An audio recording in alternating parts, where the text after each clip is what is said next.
Hello, good evening, and welcome if you're watching this in the UK or wherever in the world that you watch Crossy's Corner from. Got a great guest tonight, Olympic bronze medalist, double world bronze medalist, Ollie Wynne-Griffith, the big six man from the British Eight. Hi, Ollie. Hi, Crossy. Thanks for having me. It's great. Just a word about our sponsors before we get going. They are Ludum, the performance management software company for athletes and for coaches and training groups. And you can start a 30-day free trial with Ludum if you visit ludum.com, and it will come along the screen during our program. So, Ollie, that's a nice tash you're sporting there. Is that anything to do with Movember? Yeah, I slightly got roped in. I couldn't really say no. A few of my fellow course mates at Cambridge decided to set up a page, and I was currently sporting quite a big beard in the middle of October, so I couldn't. It looked quite cool, I think. I didn't really have an out to say I can't actually grow a moustache. So here we are, middle of November, probably at its worst stage. But I guess it's dark. I don't see too many people, so I feel like the shock factor's hopefully worn off. Yeah. All right. Well, we've got some admiring friends already online. Now, you were racing. James Rudkin says the Tash suits you. You were racing James, or not in the same category of event, but you were racing each other at the Four's Head. And did sort of James emerged sort of the winner of his division, and you were second in your division? Yeah, so we came second. I was in the Cox 4 with Cambridge, and yeah, it was a good piece, a good opportunity to go down the track. Obviously, we don't get that many of them this year, so it's quite a big learning opportunity for guys that, like myself, who haven't really raced the race. I mean, obviously, I've raced the 8's head, I've raced the 4's head and stuff, but just getting time on the tideway is invaluable. Maybe a few things we change about our piece, but like those are the learning blocks you take, and like that's the kind of, if this is the time to make mistakes. But yeah, the Leander 4 looks quite solid actually. It's quite nice to see James in a Leander all in one finally. I know. I'd always heard that he was quite a staunch Newcastle man, but obviously a free parking space in the Leander car park in Henley quite talks, so I don't know how Angelo feels about it up in Newcastle, but it's nice to see him sporting the white and pink. Yeah, and his thousands of Newcastle fans will probably be gutted, I think, at that Leander. Whether it's one that he'll continue to wear, the Leander all-in-one, or not, I don't know. But so Ollie, what drew you to go to Cambridge University? Was there a plan you had sort of for a long time? Not a super long time. I guess like when the games got postponed in 2020, I didn't really know what I was going to do the year after. I'd kind of assumed that I would keep rowing, but it was like quite enough. Like it was obviously like not ideal, but it was also like quite a good opportunity to realize that I'd had like a dress rehearsal into that like post games period or dress rehearsal thinking about it. And I was actually paddling around with Mo in the pair in like September, and he was like, "What are you going to do?" And I was like, "I don't really know." And he's kind of like, "Oh, well, like if like it's not a regret of mine, but like maybe I would have thought about maybe doing this. Like you should maybe look at Oxford and Cambridge." So like I gave Rob Baker a call that afternoon, and he wow. a few courses, and we spoke about like what I should apply for, and that's kind of how the ball got rolling, and I guess like a lot of edited applications and a GMAT score later, I'm here doing an MBA. Wow.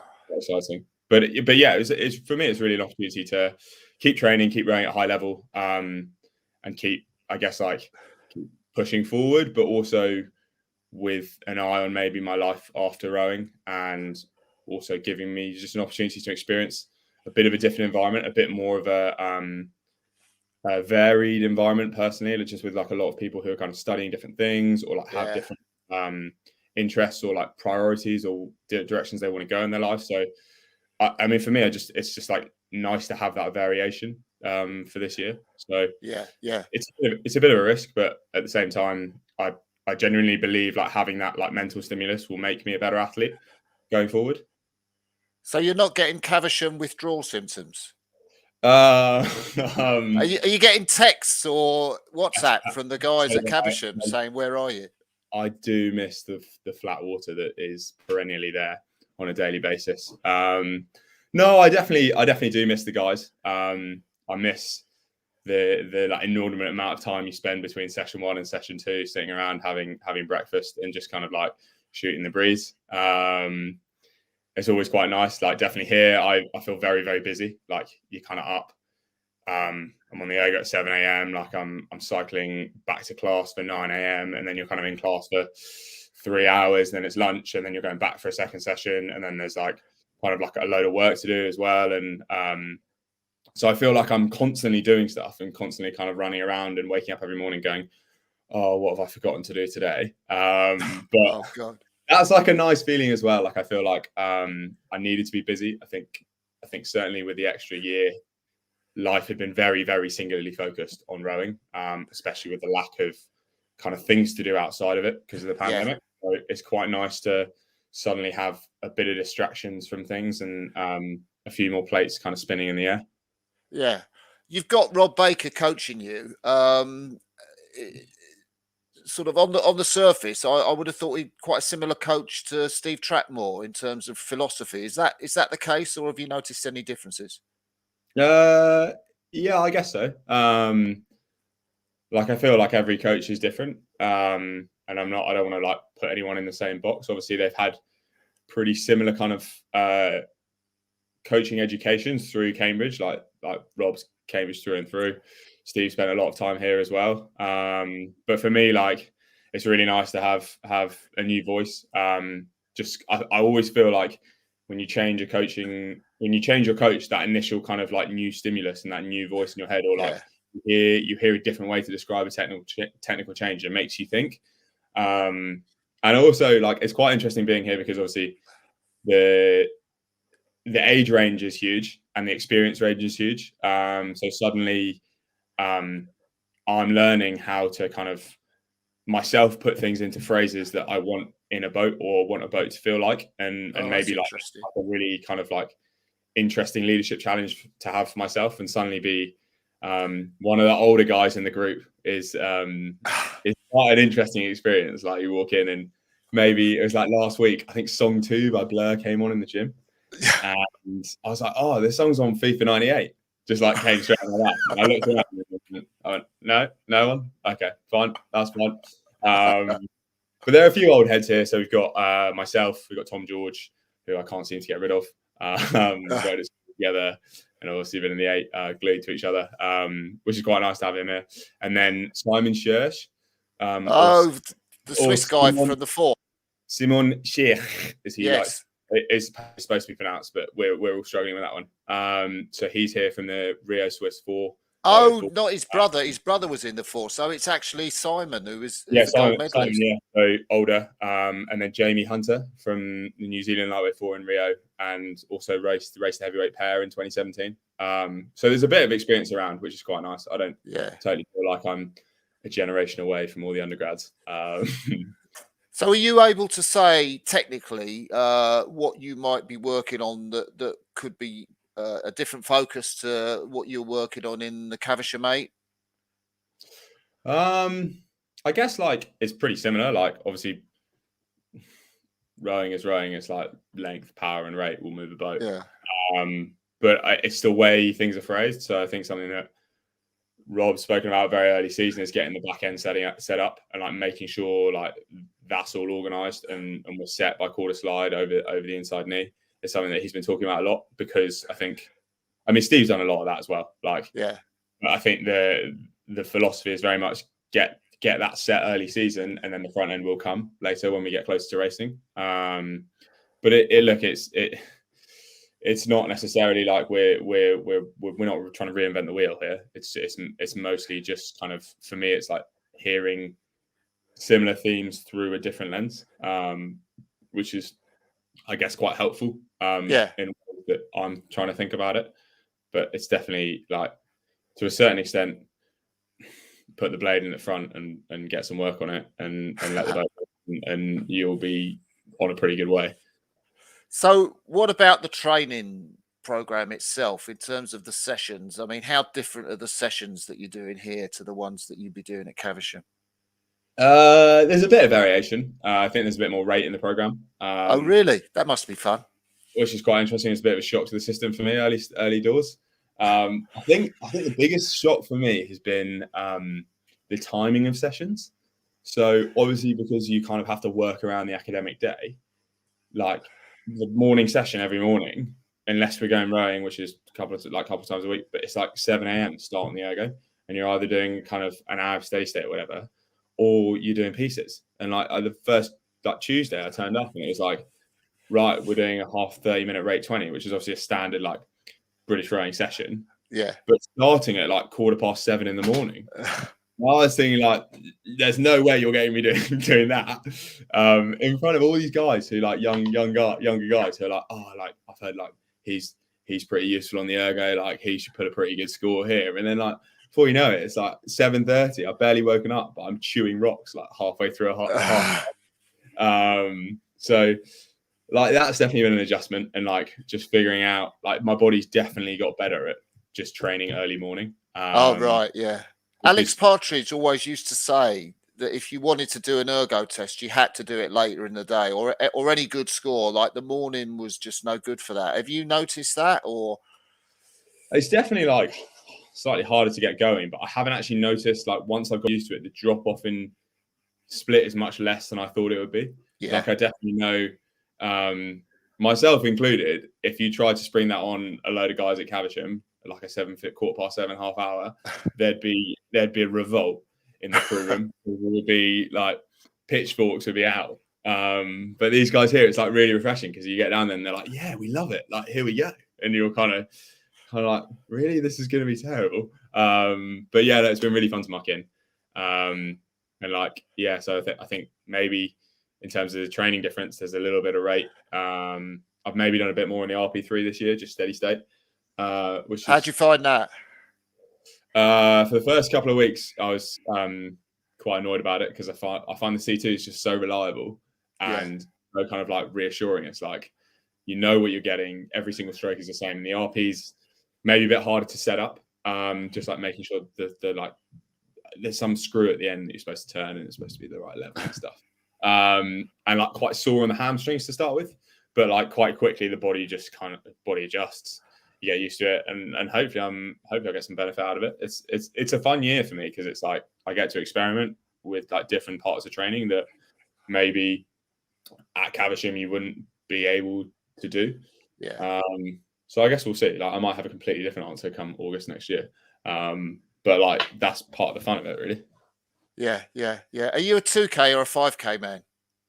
I don't know. I feel like I'm pretty similar. Really? Within the you team, don't prefer one to the other, then you take both as they come. I prefer the 2K just because it's shorter. Yeah. I love it. I think the 2K day is like the best day of the year training wise. It's like you do like a 6K or 8K pre paddle, and then you have like 6 minutes, and then you can go home. It's like in terms of like mental effort, yeah, it's hard for that 6 minutes, but like you're either on for a good one or you're not. The 5 is a bit more worrying because if you get it wrong, you've got a bit of time to sit and suffer. But that's also kind of the fun. Like I feel like the 5, like if you get it right, it just kind of you should feel quite good for the first 2.5, and then suddenly it all kind of pours on, and that's a bit of a horrible surprise. But yeah, I'd say the 2. But I feel like in terms of my performance, I'm like some people are very much like geared towards one or the other, but I feel like I'm quite centrally in the middle. What's your PB on the 2K, Ollie? My PB is a 5:45.4 or 7. That sounds and that sounds. How pleased are you with that? Yeah, I was quite pleased. I did it during lockdown, so that was quite nice. Just like fill it to get in the cap. Yeah. I did it the same day that TG broke 5:40 though. So, oh, did you? Oh, wow. Slightly flew under the radar in the team. But to be fair, like, we chatted, we shared all our data through lockdown and stuff in the 8, and we set up the weekend to be like a World Cup, so we did like a heat the day before on the really? 2 kilometers, and then like the next day did another 2. So I did the heat and like went quite hard to the K, and then kind of like did it as if like we were up and just like backing off and seeing it home. And then the next day I was like, oh, I actually don't feel great in the legs, to be honest. Like, maybe this isn't on. And then maybe like just as I was starting to about to pick up the handle to warm up, Tom sent his score through, and I was like, oh, okay, right, we're on. Here we go. So it was quite a nice day, like, and I think it was also like it was quite an epic period as well, because obviously Mo went on to break Tom's record later in that summer. So it was a it really kept us going, sharing stuff and like pushing each other in positive ways. Like I tried to match Mo on the extra mileage on the ergo, and I kind of got a bit behind him, then like put a huge stint in for a month, and then he just like the diesel engine that he is just kept chugging. I think the month that I put a few miles into him was Ramadan as well, so I don't know whether that had it was really good. Like we were just kind of just keeping each other going and keeping each other accountable, but like it was quite kind of inspiring as well to see guys just like going to the well in their parents' sheds or in their front rooms or whatever. Yeah. So is Tom George going to be your best man then? Because you've known him for so long. I'd probably say no, on account that he's probably got too many stories in the locker, so to speak. I think that makes it easier on both sides of it. Yeah, I mean, we do go way back. Like we played rugby together at school, we rode together at school, we raced each other in the States, and then like actually we've lived together for the last like 3 years as well. So it's like quite nice to have someone who like we both know each other's like when we're going, or like mental states kind of like the back of our hands. And kind of like when we're up, it's good, and like when you're down, like you got someone to like just knock you along and push you through, which is good. Oh, I will say I hope this year will be the last year that we live together, but you never know. We might still be going in 4 years. Yeah. Have they started on you with the boat race psychology yet? You know, about this the one-on-one mano-a-mano sort of race. And, has that psychology has it started to percolate through to the squad yet? Yeah, I think the moment you come here, you realise that it's a slightly different beast. The way people talk about the race, there's like maps up of the course with like record markers on the wall in the ergo room. There's obviously at Cambridge, there's like the captain's room that has every single crew written up all over the wall. We had a talk about the history from one of the alums a couple of weeks ago, and it was just quite special to go through and see the guys that have gone before you, see like from way back, and also just like see like recent alums that have gone before you. Like obviously I've rode with a few of them, guys like T-Ran. So like I think realize that there's something bigger than you here, and there's such a weight of history here that like it's an honor to be a part of the institution. And then obviously as the race itself, like it's such a unique race that you have to race it slightly differently. Like it's a one-on-one, it's a matched race. There's no lanes. Like there's tactics involved. There's way more tactics involved than any of the other kind of racing that I've done before. I guess the closest thing I've done is the 4 miler, the Harvard Yale, in the States, which is somewhat. It's raced in a place called New London on a river called the Thames, spelt Thames. So I don't really know how they name those places, which is kind of similar. Like it's a 20-minute race, but in that race you very much have lanes, and you can't. There's not necessarily an advantage of like getting ahead early, because there is in a racing sense, but not in like a kind of shifting across to give your opposite crew rough water. So I guess it's slightly similar in the like there's a bit of similarity between the tactics there, which I'm trying to kind of not employ, but like think about when I'm thinking about the race. But it's definitely just a different beast in terms of the type of race it is, as well as the history that's involved with it. Yeah. You got any preference for where you row in the boat? Oh, I've actually raced everywhere. So I think the only seat I haven't raced in is a 3-seater before. But the 8, I spent 3 years in the 7 seat and then a year in the bow seat. In my last year, like I kept moving back in my last year, and it was like, right, you're in the bow seat. Am I about to get dropped? But you rode at bow at Yale. Yeah, my last year. Yeah, I sat in the bow seat. I was never allowed near the middle of the boat by Steve Gladstone. He just said I hadn't. Whatever, he kept using the term swing, and he was like, "You just haven't got it." What did he mean by that? Well, I don't know. I don't really know. I was quite a different athlete though. I was like the same weight as I am now, but kind of 556 on the ergo. So maybe not pulling the numbers that I was capable of pulling. And then I came back into the team and just had this like massive period of physiological development. And yeah, Jurgen put me at 6 at the end of the 2018 season, and I never really moved. Yeah. But I don't know. The bowers are so fun to race in. They are, aren't they? On seat, you're just riding it, and it's like surging, and you really get the sense of speed. But I also loved racing at 7.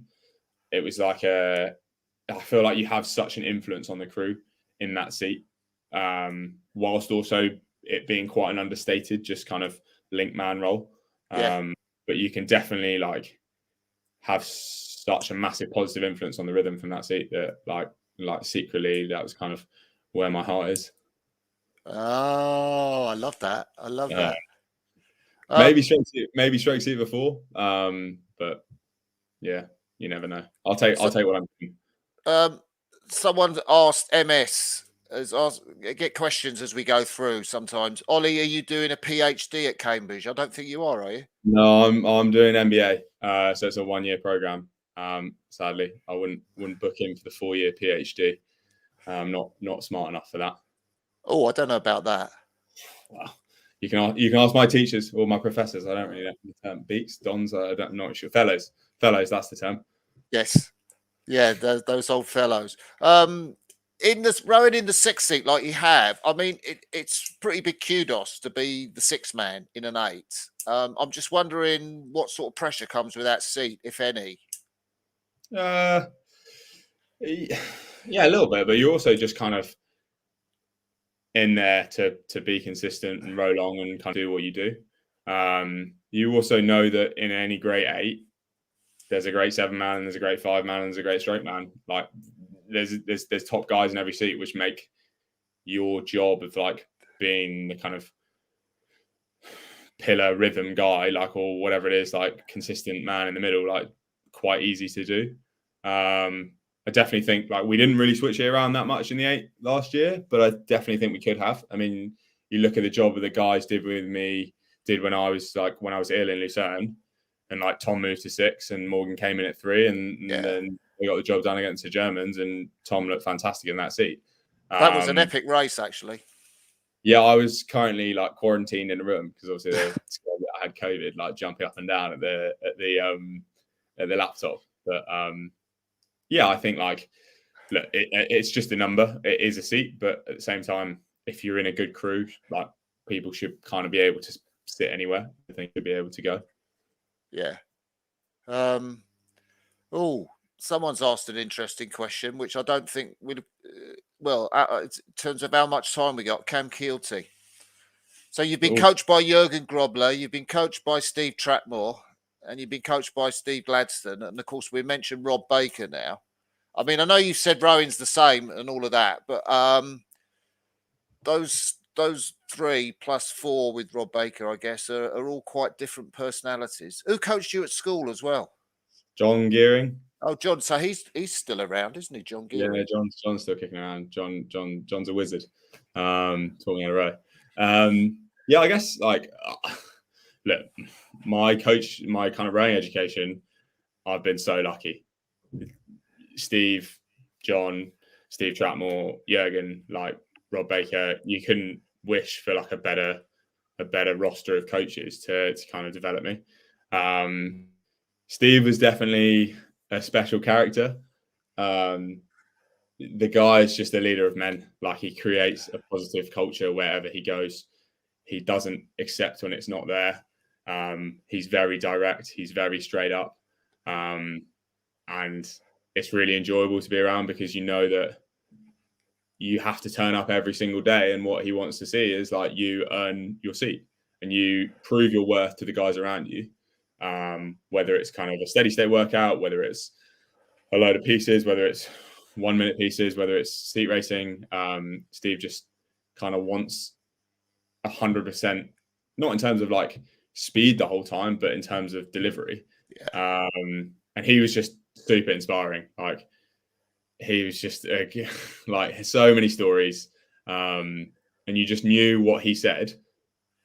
You just believed it, and you'd walk off a cliff for the guy if he told you that was the way to get faster. It was definitely like I tell you what to do and you do it. Like we wouldn't sit around and talk about our feelings after a session and be like, oh, I thought this was really good or this was that.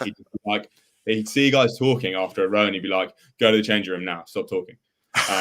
Which is like kind of refreshing. I remember getting back to the team and like my first day, it was like, oh, after a row, it's like, so how was that? And I remember feeling like someone had asked me a question. And I was like, oh God, I have to say something. Like, I have to have a thought. So that like works. It definitely works at collegiate level. Like, and you just develop like this pack mentality, and no one is bigger than the team, and it doesn't really matter. You see these great programs where the lineup changes through the season, and the boat just keeps flying. And you see it like Brooks is a really, really interesting example of it. They've been like just churning out like high quality eights for 5, 6, 7 years, and the lineup keeps changing, but the guys just keep going. And like people realize that the guys want to be part of the program because the program gives them the speed. It's not the other way. Like no one's a superstar, which is like kind of how it should be. Certainly in eights rowing, I think. Jurgen is obviously, I think I drew a lot of similarities between him and Steve. Just as how they were and how like how much belief there was in the words that they would say. And there wasn't any like magic formula. There wasn't, oh, we're going to do it this way, or we're going to tinker with it that way, or like we're going to like, you need to do like have half a degree around the front or whatever it was. Like it was very much allow the crew to create their own rhythm and create their own kind of identity and trust that you had the athletes and you'd created the culture for those athletes to thrive. And then Stevie's very much like slightly more new age, I think, just in terms of there's a lot more input, like athlete from my side of things, like an athlete, like a bit more back and forth between the athlete and the coach. But he was Steve was very in tune to how people felt and wanted to know how people were going and picking up on where people were in their like training cycles and making sure that everyone is kind of tuned up to the max. And Stevie really took me, like, I think Stevie helped me think about my rowing a lot more and think about what I was doing and think about how my body was moving, which is really, really, really helpful. He loves, like, Stevie's a massive like marginal gains guy, like really looking for the fine tuning and the small things that like will make the boat go faster. He's very much a student of the sport, which like I really, really like. Like I still kind of will obviously keep in contact with him now and like send him a bit of video when I first started getting back on the ergo, and I got like a long paragraph back being like, you need to do this differently, and I was like, great, like, which is really nice to see. You know, like it's good to have, like, if he sees something, he'll say it. So like, it's like a really good blend of different coaches, which is kind of like I feel really lucky to have been under all of them at some point in my career. That is great, and you did that really well, I must say. That was a nice little exposition of the three. So thank you for that. Want to talk a bit about the Olympics at 8. Start with a big question first of all. Do you think, you know, looking back on the season and kind of what you did, training camps, technique, you know, members of staff, do you think there was any way that you might have got a different result? You might have got a better medal, silver or gold, out of that season? Look, I think we will all still look back on that year and like the 9 guys in the crew and believe that we had the tools to get the job done, which is quite a hard thing to look at. But at the same time, like, we believed going in that we could win. Like we'd won every race that we raced that season. We'd overcome a lot of barriers to get there. And I think we'd done it like really, really positively together. But at the end of the day, that week we did not get everything fully right. And I think if like, we definitely didn't get the heat right. The rep was a step on, and the final we definitely brought our best race on the day. But was it our best possible race ever with all the ducks in a line? I don't believe so. Yeah. But that being said, like, that's the brutality of an Olympic campaign. You have to make sure that those ducks are in a line on that certain day. And you can sit there as much as you like and say, oh, what if we did this? Or, but like, we should have done this, or we could have done that. Like, at the end of the day, like, we did what we did, and like, we got the result we got, and you kind of have to take that. I think I'm also very conscious of the fact that we were on the right end of like some fine margins at the end of that race. Yeah. And like the team took a real kicking like that week. We had 6th, 4th place finishes. So you have to be really, really conscious of that and go, okay, there are some people that are like really, really hurting here. Like we didn't get it 100% right, but we did fight our way onto the podium. And irrespective of the desire, like the desired outcome, like when you go home, you go to your friends and family who don't row and stuff, they just see you with an Olympic medal, and you kind of realize that is a really special thing, like irrespective of how high the expectation bar you set for yourself. You have to like be appreciative of that kind of that moment that maybe the 5-year-old inside of you would still be jumping up and down with joy and pride. So I guess, yeah, it's mixed feelings. Definitely a sadness that we didn't put our perfect, like everything perfectly prepared and right race together. But like, I do genuinely believe we did the best race we possibly could have on that day. It must have been quite a shock to you, that first heat, because I know you've said elsewhere that you didn't turn up in the way you wanted to for that first heat in the Olympics, and that was the Netherlands and New Zealand in front of you, wasn't it? Yeah. So obviously the Dutch blasted out. I mean, they'd landed 2 days before. They'd come in really, really late. No, we were really surprised, and they got the heat absolutely bang on the head. And the Kiwis, we didn't really know, like we had no kind of measure of them. But when we rolled in 3rd, it was like, oh wow, like this wasn't the way we thought this was going to go. And we definitely had to come together. We had to come together as a group, like, and just make sure that things, like we put our processes back in place, because I don't think we just didn't. Like, we sat down and we were like, look, we didn't row the way we can row. But like, we didn't do the things that we've done really, really well over the last 8 weeks as well as we can. And then the rep, we spoke about making sure we got the job done early, making sure we got out quickly, which we did.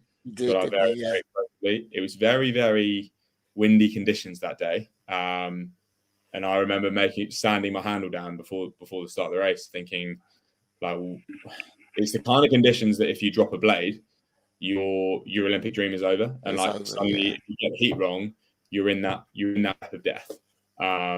So it was good that we kind of got the qualification job done pretty early in the race with the strong start. But then we kind of I felt like we rode defensively for the last 50, for the second 1500 of it. It's like, don't make a mistake and don't drop a blade, rather than like just continuing with the speed and the pattern that we'd set up.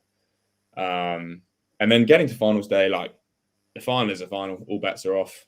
We knew the Dutch had a great heat, but we knew that they hadn't had to go through the process that you had. Is the rep. And the same with the Germans. The Germans, I feel, underperformed in the heat, but got quite not lucky, but they did what they generally do really, really well, which is get the job done when they're not going 100%. But I don't know whether that. It's a funny one, because the same thing happened to us in Linz in 2019. We won the heat. We raced really, really well to the K. Yeah. Then scrabbled across the line and won the heat by foot. And then we got to the final, and the Germans and the Dutch just completely threw dust at us. And the Dutch obviously gone through the rep, like this really tough rep, and they were flying by the final. So it's this weird debate, like weird kind of thing where sometimes the rep is the way to go, because it's an extra race in the legs. It's like it's another kind of, it makes the step between the heat and the final smaller and easier to manage. So yeah, it was definitely we felt like we got ourselves on the back foot in that week, and it was quite stressful, honestly. But like, you said you had to have some honest conversations, and I wondered what you meant by that. I've seen you say that a couple of times, and just if you could allow us, set the scene for us, what that involved. I think like there's a bit of a disagreement just in the crew, within guys thinking that some guys were happy with the way we went through the rep and happy with the way that like we rectified our starting 600, and other guys were quite like, no, like this still is not good enough. We need to build. And like, obviously when the stakes are that high and you see passion within the group, that's a really positive sign. And like at the end of the day, like, there were 9 guys that just really, really, really wanted to win the Olympic Games. And over that week, when you get closer and closer to the summit, and the climb becomes a little bit tougher every kind of step you take, you realize that you're so close to it, but it's so tenuous. So like, not that things can like boil over, but it's like people start saying, well, that there actually is no tomorrow. Like, we need to make sure we get this right.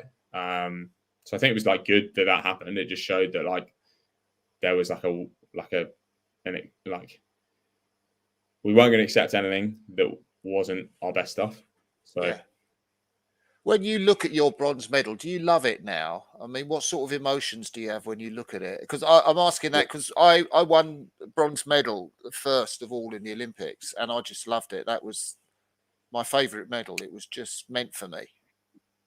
Yeah, I think with the way that we came in, and the way that the expectations were like somewhat being like I think us and the men's four obviously pretty level in terms of performance coming in, but I think the bar was set pretty high. Like, yeah, and we knew that. Like, I know some guys have spoken about the weight of the expectation and this and that, and like for me, it's an honor to put on a Great Britain all-in-one because of the history that's there. It's an honor to like follow in the footsteps of those guys that have like blazed that trail. But with that weight of with that history comes expectation, and like I would never have it any other way. Yeah. Because you want to write yourself into the history books as well, alongside like what's gone before you. It's like playing for Man United. Like people dream of playing, like footballers dream of playing for Man United, but if you don't win the league, like you're not looked at as like, right, you're a great Man United team. And like that's just like being part of the best team that's been the best team in rowing for 25 years or whatever, or 20 years. So I think the bar was pretty high, and like I'm definitely proud of the work that's gone into getting the bronze medal. It represents like a decade of hard work for me, but I'm very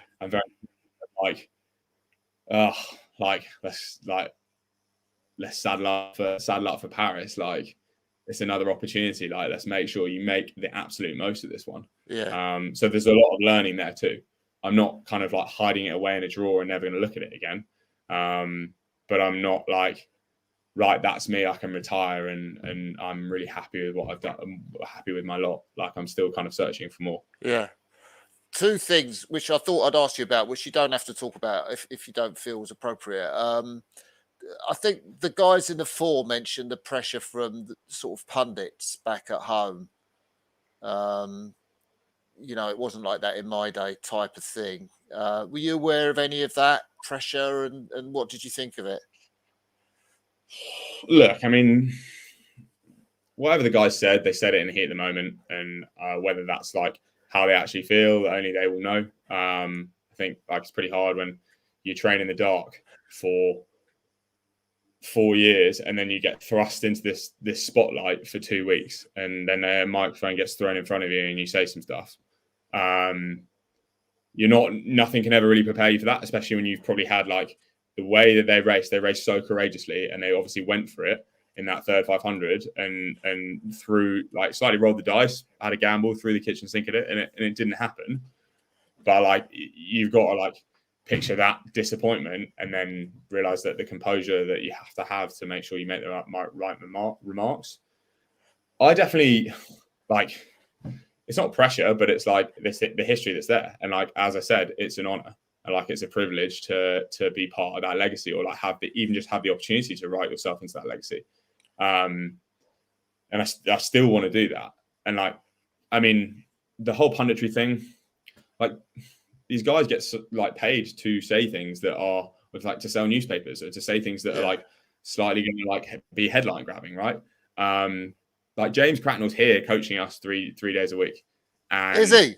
I know. Look, I know James is like obviously his commentary, whether he got slated or whatever, and he says some pretty direct and brutal things. But like, God, do I value having a double Olympic gold medalist who like has done what he's done down here, like to pick his brains every day? Yeah, absolutely.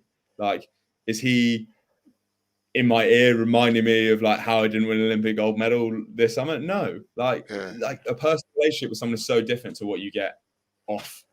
Like what you get off camera is so different to what you get on camera. Yeah. And like something that saddens me about the British rowing system is that like there's no real like alumni network that you can tap into, and there are so many guys who have come through the building in the last since 2006 it started that are similar people who like think similarly and would like be great connections to make with each other.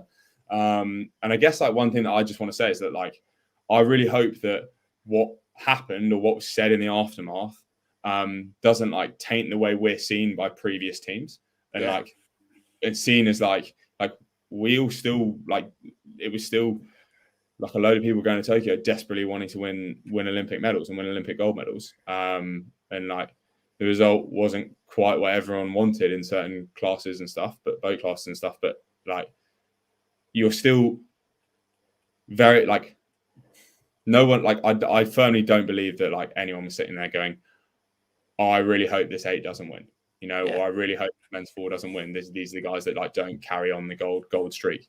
I just don't believe that that's actually like a way that people who have been through the process and understand how much it takes would genuinely feel about someone else who's gone through that process. Yeah. I want to ask you about Josh Bigowski. Is that something you feel you could talk about or not? Yeah, no, that's fair. No, absolutely. Ask away. Yeah. Well, I think you kind of said, you know, a picture on, is it on Instagram, 8 great guys or something like that. And Josh Bigowski made the comments that he did about Jurgen Grobler, which I kind of thought, oh, that's interesting because Jurgen's not been there for ages. And it obviously really made a lot of people resentful in the crew, I guess, that he'd chosen that time to say that. I mean, what was your view on the whole thing, and what's your view on Josh now? So like in terms of what Josh said, I'm not going to comment or disagree with anything the way he feels, like, because I'm not in his shoes and I don't know how his relationship was with Jurgen towards the end. I think the reason I take issue, as you said, took issue. We still here? Yeah. You got me? Yeah. The reason I took issue with it is more the timing and of the remarks that were said about a coach that left us 9 months before. So it wasn't as if like it was like a new issue. And there'd never been a conversation within the crew about it. And I just feel that like the medal podium is a sacrosanct place, that like, it's a moment that should just be left for winning a medal. And I got blindsided by it in an interview. Basically, instead of the interviews became, what do you think about Josh's comments, instead of how do you feel about winning your first ever Olympic medal? I felt like quite like resentful over. I'll be honest, Josh and I haven't had a conversation about it since. That is something that probably needs to happen. I'll be honest, also he has tried to have a conversation with me at a point during one of the post-Olympic celebrations. It just wasn't the right time, and I was quite raw. I think everyone understands. Like, I think the biggest regret about the whole thing is like what I posted was very quite emotional, and also like I did exactly the same in doing it. I did exactly the same thing as Josh, which is like bring the like level, like what I was so angry about, which is like bring our level of teammateship into question. We all just kind of looked like we fell apart, and we didn't lose with dignity, and we didn't like take our result with dignity, and like do it as a team. We all just kind of like splintered. So I like definitely have to stand up and take a load of responsibility for that, which I like is a lesson that I've very much learned. Yeah. But I do think that like I can't. It's just one of those things where like, if I'd gone back, would I post it? Probably not. Like, I'd just like take a breath and think about it. Yeah. But like the fact that it's happened, like it happened, like you live and learn. In terms of like Josh and Jurgen, I'm a bit confused. Like I do need to have that conversation because I'm a bit confused. Like he left Oxford 2 weeks before the boat race, and the only guy that would let him train was Jurgen. So like that was kind of a lifeline. Yeah. So then to like the guy kind of saved his career at that point, or like stepped in to be like, look, I'll look after you. I don't know what happened since, so I can't really comment on that. And like, I don't think that like his feelings are his feelings. But like, I just wish like the 9 of us had dealt with it internally. Yeah. And like it hadn't been the moment to grab the mic and say what people said, because there were like very different messages coming from very different members of the crew. Yeah. And that's quite hard to be in. But look, I'm at Cambridge. I'm not at Caversham. Like, it's not an issue. Like, I raced Josh this weekend, and like those boys raced bloody well. And like, he's a fantastic competitor. Like, the one thing about the guy is like he knows exactly how to pin himself, and like turns up every single day. And you know, to beat him, you have to be racing really, really well. So on that side of it, like, I massively respect the guy as a trainer and as a racer. It just hasn't really come to fruition at the point that like we can haven't had the moment of like closure to be like, that's that. It's just like kind of like let sleeping dogs lie for a moment. But like, I just think that like the timing of everything was slightly like sad, I guess. Yeah. That's a very mature explanation, actually. Really, really mature. Thank you very much for speaking in the way that you did, in such an open way. One of the things, clearly, there's a lot of things up in air. We were speaking before we went before we went live, that Caversham, there's kind of lots of question marks. And it seems it's from the outside that one of the things that had an impact was this commission of ex-athletes that went to talk to team members. I guess they talked to you as part of that process. And that commission reported to the British Roads Executive Board. And after that, the chief executive left, and then the performance director left. Is that how you see it, or? So I haven't been in the building, so I don't really know, and I haven't managed to really like talk to the relevant parties. I said my piece in the review with the performance director at the time. I said my piece in the second review that you're referring to, but I don't know. I mean, like, have you got Tom Ransley kicking about back there somewhere? Has he got a note card? Because I feel like T-Ran's got all the secrets. He's got all the keys. Well, they're not so much secrets anymore after he wrote his article. But look, I thought that was a good article. In as much as it's unusual that athletes would go on the record and say stuff. Yeah, like, I was surprised, honestly, that like people spoke out. I guess I kind of learnt my lesson in the aftermath of the games. Yeah. Just to keep things internal. Yeah. But like, I don't know. Like, look, there's a lot I changed over the lead into the games. Like, I had 3 head coaches. Like, that's just a fact. Like, Jurgen left, then Christian Felkel left, and then Stevie kind of like scooped everyone up and like got things going. And like, everyone had their reasons or whatever. I'm still like, I'm not going to get to the bottom of them. I don't know whether they're personal, whether they're professional. Like, it's not my place. The athletes ask questions. My job is to turn up and train as well as I can and make boats go as fast as I can. And I think, irrespective of what's going on at the top of the organisation, whether there's like politics or power battles or whether that's going on or whether it's not going on, whether they just want to make changes and they think that like the direction that we need to go in with, maybe, I don't know, it could be less money. It could be, like, there's a changing kind of like the landscape of public money and sport is changing. I don't know, and I'm not necessarily in a position to ask those questions. Does it make my life simpler that I'm in Cambridge? Perhaps. I think if you want an honest answer out of an athlete in the know, the guys to talk to are probably the people that are about like have retired after the games or are not coming back to Caversham or are ones who spoke up in the article. The problem is when you're running a squad that's 60 athletes, everyone has an opinion and everyone has a slant and everyone has a narrative that runs in a certain direction. And there are always going to be little things if you don't get the result you want that you'd be like, oh, we should have changed this or we should have done this differently. But at the end of the day, you as the athlete, you're the one sitting in the boat on the start line. So you are the one that has to kind of like fess up and take the result on the chin. Hopefully, like the lessons are learned within the athlete, within the kind of group of athletes, myself massively included. Hopefully lessons are learned at the support staff level. Hopefully lessons are learned at the coaching level. Like there are a lot of lessons to learn for everyone who came away from this games because we all put into it. But I think it's really important that we all look internally first before start like throwing your 2 pence into every situation because like I'm not in the boardroom. I'm not part of any of those conversations. So I don't really know what's going on. That's well said. Well said.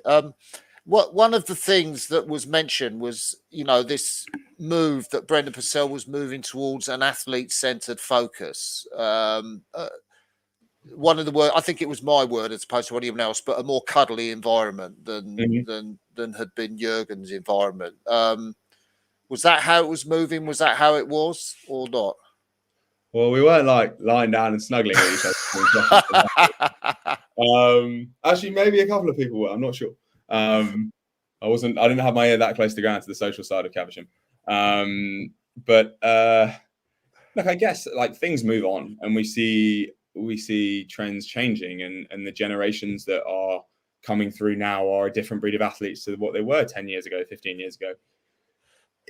A really interesting example is like when people talk about Jose Mourinho in football losing. Like he's a great analogy because he was so successful in the early noughties through to like 2014, 2015. And then he kind of had this like massive like road to Damascus moment where he was like, right, what am I doing that's like not getting this? I'm doing the same stuff, but it's not getting the same results with new players. And suddenly like the generation of players has changed. It's guys who have grown up with social media who want to be on their phones before games, who want to be on their phones after games, who want to kind of be seen to be out doing things. There are sponsorship deals everywhere. And suddenly like the type of man management that had worked for him with John Terry, Lampard, Drogba or whatever, like suddenly wasn't working with Pogba, Jesse Lingard, like guys like that. And so you kind of see the kind of, I guess like the shift has to happen with the nature of the athletes that you're working with.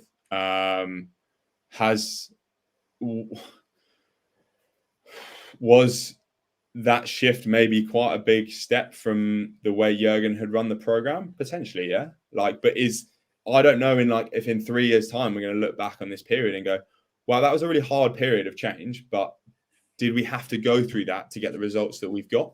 Yeah. And like change is never easy. Like you look at I'm a massive football fan, so I'm going to use David Moyes again. David Moyes, after he left Man United, everyone was like, wow, that guy's a failure. But he just had the hardest job in the world following Sir Alex Ferguson. Yeah. And now you look at him now with West Ham and you're going, wow, this guy, like he's exactly the same as he was 15 years ago with Everton. So it's just the lens that you look at it through and like only time will tell if that's the right way to go. But like giving people a bit more voice, giving people like more choice, is that necessarily a bad thing? Like on the face of it, those are really like simple principles that people, if in any other organization, you'd be like, oh yeah, that seems like quite a smart idea. Like a bit of feedback like, to learn what we're doing. But it's just kind of marrying that up with like the realities of what are on the ground. I'm trying to be the ultimate. No, that's good. That's cool. One thing I thought, there's a lot of people giving up, like particularly the German A, a lot of people giving up. I don't know how many people are carrying on from New Zealand or whether they're going to have their Super 8 again. But, the American system's all thrown up in the air. I know the British system has got a lot of balls to juggle at the moment. But there's a lot of you guys carrying on from that 8 that raced in Tokyo. It seems to me, the potential for gold medal success in at least 2022 is there.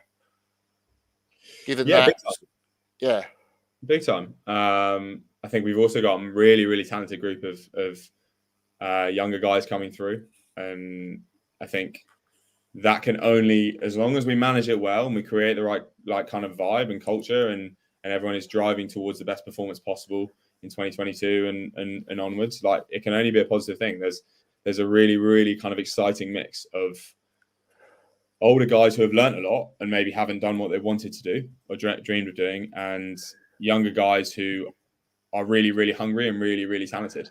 So I think there's enough talent, certainly speaking on the men's side, like to really kick on.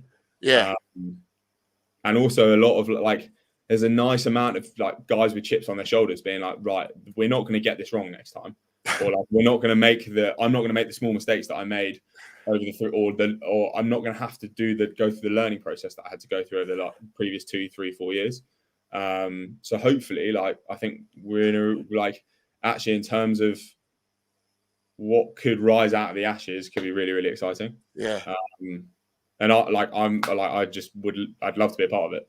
And like, when you ask the question at the start of the hour, like, do you miss Caversham? There's a little bit of me that is kind of having a bit of FOMO of seeing what the new vibe is like, seeing what the new kind of, like, group is, how they're meshing, and, like, how the new culture is being formed. Because, like, I just kind of, part of me kind of wants to jump in and get involved as well. I can't have it all, So I'm here having a great time as well. One thing I thought, I do want to come back to some boat race stuff. Somebody there's a couple of questions come in. Is your great-grandfather raced at Los Angeles in the 1932 Olympics on the course that rowing is going to be in 2028? Is there any part of you that has thought about that? And so I owe it to my family, to my great-grandfather, to be on that course. Why have you done that? Like, I didn't know that was the thing. Why have you done that? No, I didn't know. So he went to Cambridge as well, and my grandfather also went to Cambridge. So I have, being here, I'm, like, surrounded by just, like, bits of history, or, like, you go see, like, went to find his name and stuff. So I'm, like, surrounded by enough history as it is. Fair enough. I don't know. I don't know what the future holds, Crossy. I'm obviously just trying to pass my degree. Right. But, like, it's a special thing. Like, but it's also nice to kind of forge my own way and not have that kind of, like, it's in his family, so he should be, like, you know what I mean, like, have that kind of extra pressure. But a few little questions to come. Pete Gardner, not sure you want to say about this. Oxford got a very good squad this year. Yeah, they certainly got Pete Gallagher, sorry, not Gardner. They got strong resumes over there. It's quite nice though. Like, it's nice to see that I think it's going to be a fantastic boat race. Like, it's great to see that there's Olympic experience on both sides, and also quite nice. Like, I know Angus pretty well, and I know Charlie very well, who are on the Oxford side. So definitely be like, Charlie and I spoke after the games about racing each other and looking across on the start line, whether there'll be serious stern faces and whether there'll be a wry smile. So that's like very excited. Sad they didn't get their entries in for the Forte. That, like, Sean needs to look at his admin. That is out. That was everyone was looking at that, saying they've got professional coaches, they're all paid. What are they doing, missing out on the Forte? Yeah, well, look, like, hopefully they'll manage to get their entry in for the boat race. No, it'll be a cracking race, and like that's all you want to be a part of, and, like, that's all everyone wants to see on the banks. So like, hopefully it's built up to be a big one. Finn McCarthy, will we see you racing for the Mariners anytime soon, Ollie? Yeah, I would like to put the Radley Boys alumni all in one on at Henley one year. Tom and I have always kind of spoken about it, and Charlie as well. But we'll have to find a time to do it. Maybe this summer's the year, but we'll see. Yeah. And then another question from MS, who also asked a question about why Cambridge have won in recent years or not, but I haven't put that question on. But he's very interested in rowing diet. Good question. Like a good rowing diet or my rowing diet, because I think they're probably slightly different things. Yeah, go for the difference then. Quantity is key. I guess just eating varied stuff, and making sure you get enough nutrients and stuff in. But then every person is different. So I'll take T-Ran's a really good example. T-Ran learned after about a decade of rowing that he was a celiac. So I don't really know how he got through the first decade. And then Charlie Elwes is he's gluten intolerant, but he does have a beer. So you figure that one with me. It's not super intolerance, I guess. But I guess it's just figuring out what makes you go well. There are some really peculiar dietary habits in the squad. I mean, Harry Leese doesn't eat vegetables, which kidding? No, I'm not. I'm not kidding. He doesn't eat foods with colour in it, which is so peculiar because the guy goes really, really quickly. Yeah. And he never runs out of fuel either. So I'm maybe just a jar of Nutella a day goes well. But yeah, and then my Achilles heel is I absolutely love candy or gummies. So I'm trying to steer clear of them, but it's hard. I just the sugar rush is just nothing else. Yeah. But yeah. Oh wow.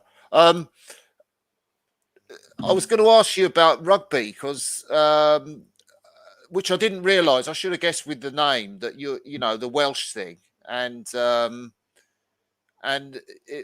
was reading that you were mad keen about playing rugby for Wales as an ambition. What happened to that? Yeah, I always wanted as a kid growing up. It was always love to run out of the Millennium Stadium. The boys, if they are watching, will probably be laughing at me right now because I was born in Surrey, so I'm probably about the most plastic as they come in terms of being Welsh. But yeah, I guess I just played at school, played a pretty good level, but was never really big enough. It was always by the time you got 16, 17, 18, the rugby coaches were wanting me to get to 100, 110, 115 kegs in weight. And then John Keering, I'd turn up in January from training and John would be like, oh, we've diet now, we're going to have to lose a load of weight. So yeah, I guess the decision was kind of made at 17. I played the whole way through my school career and we only rowed 2 terms.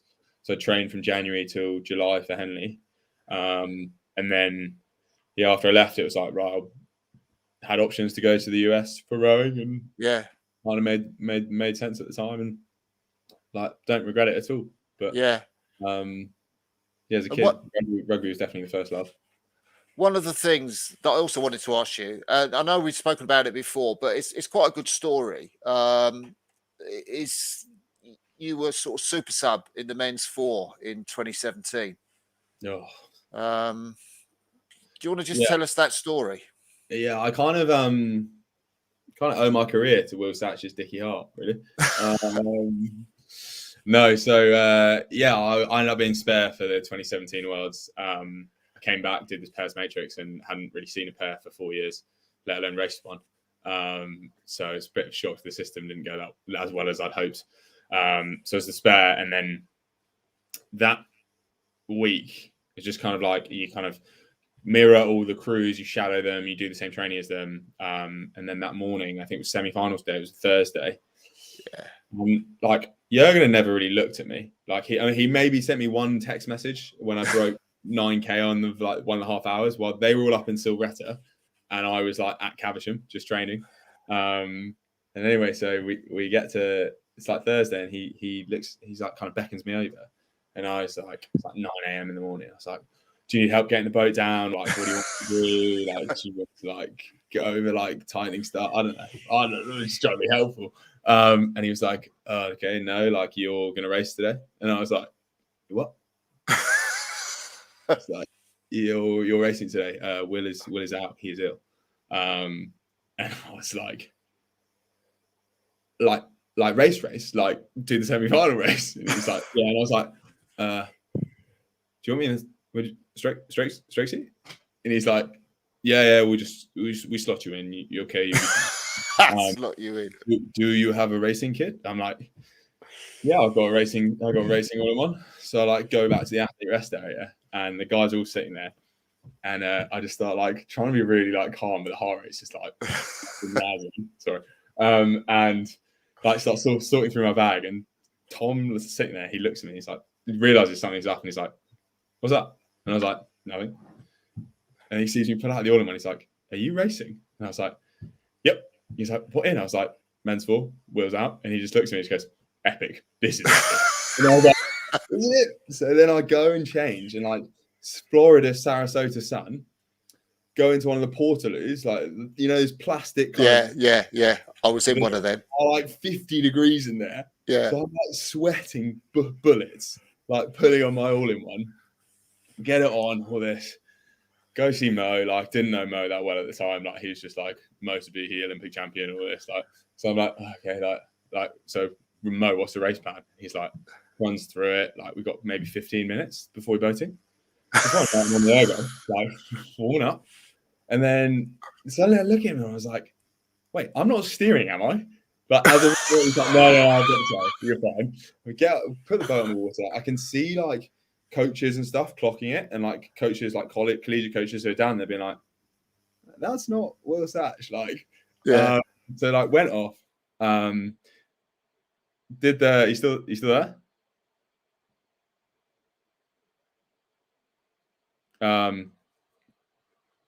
Is he still there?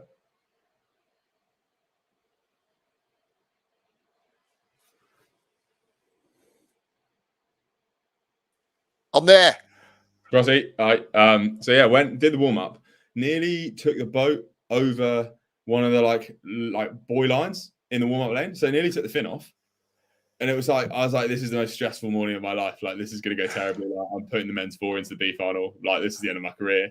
Like, what's going to happen? Got to the start line. I could see other crews looking around, and I was like, oh god, like what has transpired for me to be sitting here right now? And we went off, and we had like a pretty slow start. And I remember just seeing like 2 sterns just disappear out of my view. Oh no! And I was like, oh boy! And then hit rhythm, and I just heard Mo being like, yep, that's good, like really calm. And the boat just started to like, and like suddenly I was like, oh, like felt that like, okay, don't try and do too much feeling. And the boat just like started to like surge through. And I was so excited. I was just like looking around left and right, like seeing crews. And I've like remember watching the race back because you were commentating and you kept being like, I'm Will Satch and Will Satch. And you went, hang on, sorry, no, that's not Will Satch. That's Ollie Wynne-Griffith, the Yale oarsman, having the race of his life right now as I'm like looking around, like seeing things. But yeah, like got the boys through, and it was kind of the like most ridiculous like hour and a half period of my rowing career. Yeah. Just from going from thinking that I was helping Jürgen get the boat down to getting the boys into the final. But Will didn't want to give you his medal afterwards. No, he was pretty adamant about racing the final. Which like they got the same margin between in the semis and the final. So like who knows? Who knows what a couple of pre-paddles could have done for us. Yeah. But yeah, it was like definitely one for the experience bank that was like pretty special. So, Ollie, we've been talking for over an hour now. I just think you might have some homework to do or something like that. I feel a bit guilty, the longer we go on. Potentially, I've got some Excel spreadsheets to dig into and pretend I know what I'm doing. So, the next thing on your rowing radar is the Trial 8s, is that right? Or have you got anything else coming up before then that's a big deal? Yeah, we've got the Trial 8s. I think there's a President's Challenge tomorrow night, where like I think the presidents like challenge each other to a race. I don't really know. I just about managed to wangle myself a ticket. Last minute, I think they invited me yesterday. So I'll slide down for that, which will be quite interesting. Like it's another piece of the history. But yeah, Trial 8s at the end of December. I think there's a 2K in the offing for GB and maybe a bit of testing after Trial 8s. But yeah, all exciting really. Just digging into the winter training, which we all love. You do give a fantastic interview, I have to say. Thank you very much, you've been right on it, Ollie. It's been a great pleasure to chat to you, and we've had lots of people listening in, and I'm sure there are a lot more listening to this interview afterwards. But for now, Ollie, we'll end the live part of this broadcast now. Thank you very, very much. You've been a star. Awesome. Thank you very much, Crossy. Thanks for having me.